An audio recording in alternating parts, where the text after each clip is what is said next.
Alright guys, me Patrick Levar back again doing some mobile filmmaking anamorphic style.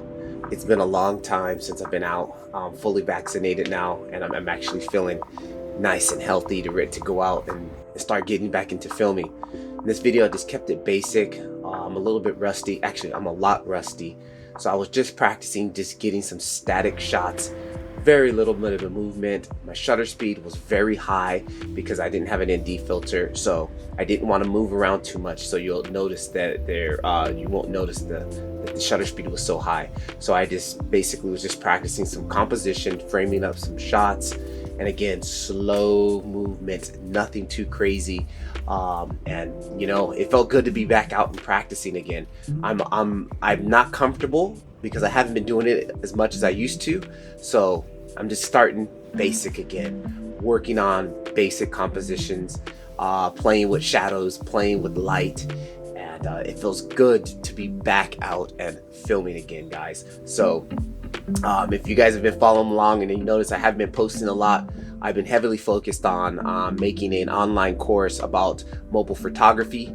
And again, I'm trying to build up a community off of YouTube also, just so if anything happens in the future, I won't lose connection with my family here. So yeah, just getting back out and getting into the mojo here.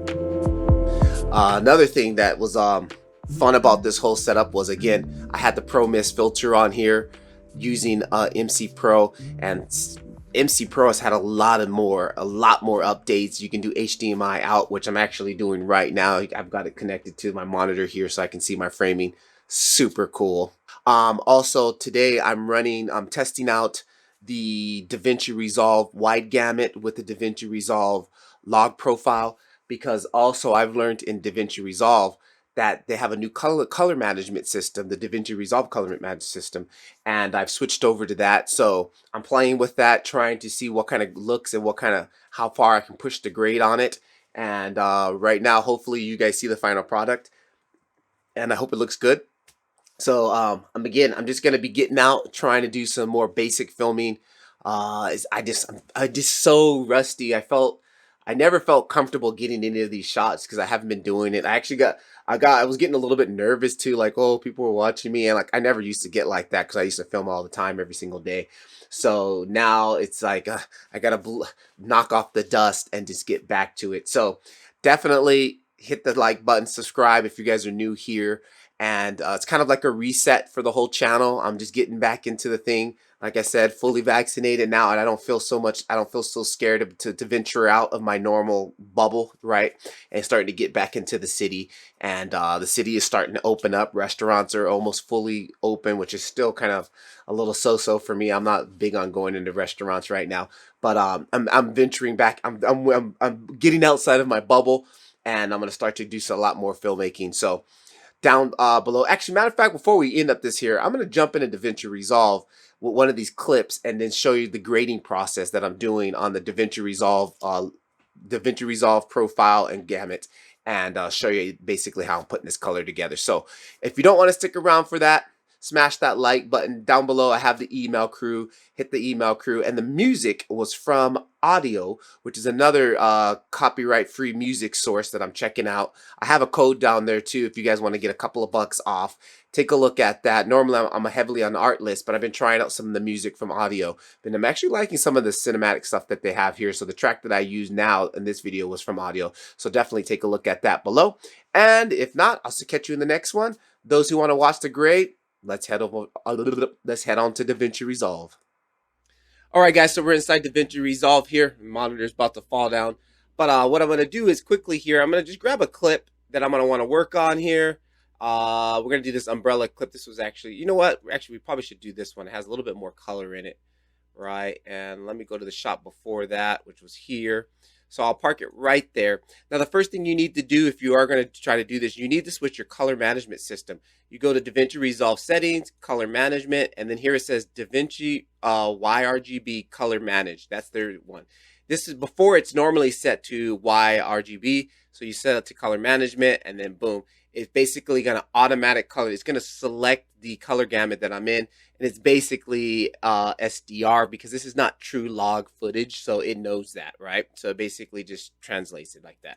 So typically what I'll do here is I'll take my node, and then I'll come in and nip. Before I would normally throw on a color correction node like an area one, but that doesn't kind of work really well with this. So first thing I'm going to do here is just crank up my saturation to 100%. And then what I'm going to do here on my parade here, I'm going to go ahead and bring my blacks down, right? The red is already kind of just clipping there. And then I'm going to bring up my gamma just a little bit, the mids. And then I'm going to bring up my gain and kind of just bring back that brightness that was there. So it's kind of around something there. Actually, I'm going to go ahead and bring this down a little bit more. Next, I'm going to crank up my contrast, right? I'm going to just bring in some contrast here. I'm actually going to go over the top, crunch it, and then I'm going to back off, okay? Back off and then get something right around there. It's not going to be super contrasted because I was using the Pro Mist filter, which I'm using at the moment. Now, link down in the description. I'm using the 1/4 black Pro Mist. So it's not going to be super contrasted because of that soft, the way the Pro Mist works. So I think that's actually probably a little bit too much. I'm going to back off of that just a little bit, right, like there.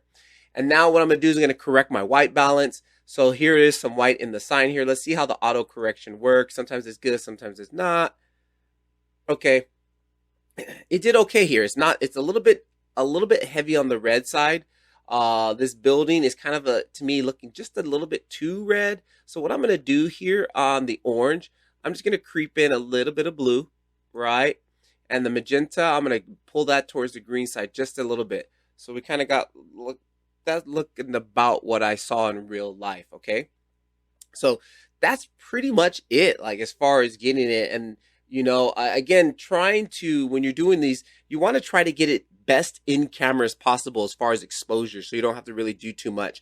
And I was using my false color, the false color app, the false color option on inside MC Pro, which is the first time I've actually really used that. I've watched a couple videos about false color, and that really helped me to get the exposure the way I wanted it. So this is pretty much right there.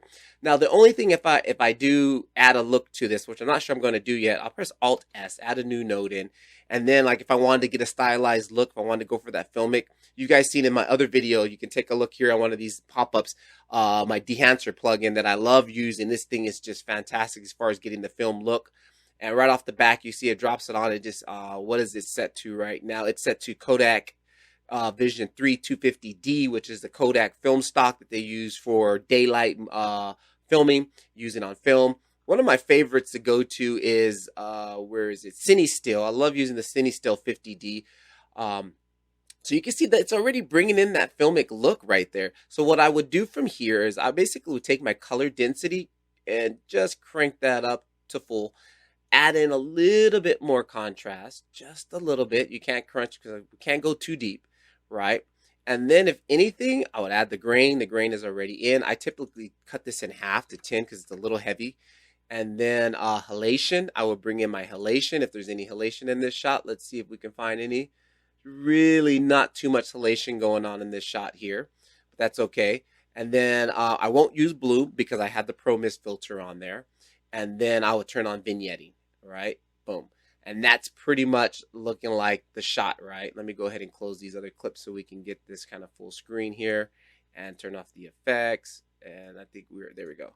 So that's pretty much my look, okay? So if I do use this, I'm not sure if I'm going to do at this moment. Let me hit Control D, disables that. This was just our base grade, and then back to log, right? So here's our log, here's our base grade, and then boom, there's my little filmic look on it. So boom, quick and easy. Hope this helps out, guys. I love color grading. If you guys want me to do more stuff or more process, like to see my process of how I do color grading, let me know. And that's pretty much it. Down in the description, I'll have the stuff that I used. I used the Moment Anamorphic lens. I used the Pro Mist filter on there. And that was pretty much everything. I went handheld. I didn't use any ND filters. And that was it pretty much. Oh, don't forget, we got the shirts out here. Look at the merch. patricklevar.com. Links down in the description. Other than that, thanks for hanging out to the end, guys. I'll catch you guys in the next one. Keep filming. It's the only way you'll get better. Peace. See ya.